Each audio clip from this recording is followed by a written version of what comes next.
My name is Ebony Canion, and I go by Survivor Story. I was actually run over by a car, and I was dragged almost 200 feet with my body folded up under the car. So many times I thought about giving up after that tragic night. Being dragged for over a quarter mile and sustaining life-threatening injuries has changed my life forever. But now I've got to use what was meant for evil for good. I can't give up. I have to empower others who might want to give up. I absolutely have to tell my story of how I made it through. I have to talk about all the other disappointments and tragic moments I've gotten through in my life. When I think about all that I've made it through, I get chills. Imagine being raped by someone you trust. Imagine becoming a young widow with 2 kids after 1 year of marriage.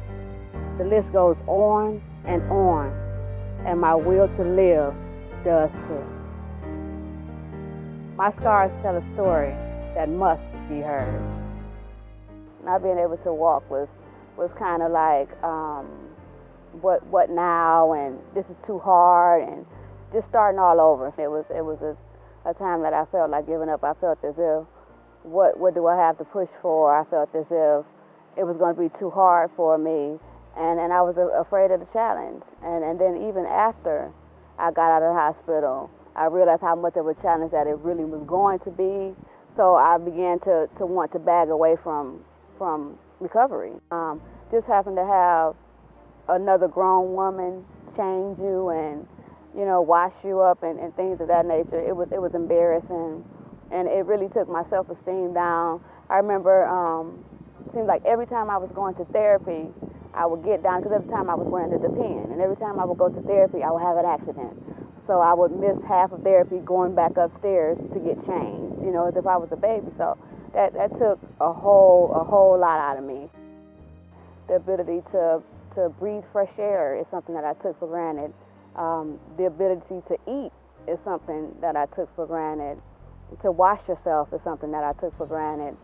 The ability to wiggle your toes is something that's so small, but to this day I wish that something that hurts so bad is stubbing your toe or hitting your toe on something. I wish I can hit my toe on something and feel that pain, So that's something that's taken for granted, something that we complain about all the time. When I first got out of the hospital, that my lights were off, my gas was off, my cable was off, and my cell phone all at the same time. It was real hard on myself and my children, but we pulled together as a family, and I kind of explained to them, the struggle.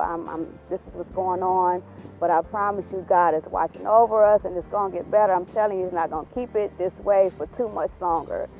I always say that God has put some type of immune cloak over me because I've been through so much. I know that in the midst of all this chaos, God has been right beside me. He's had His hand on me the whole time.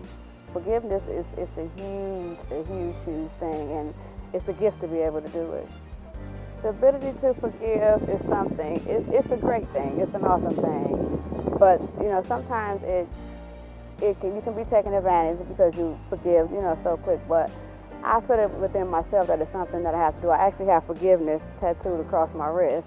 I forgive the man who raped me.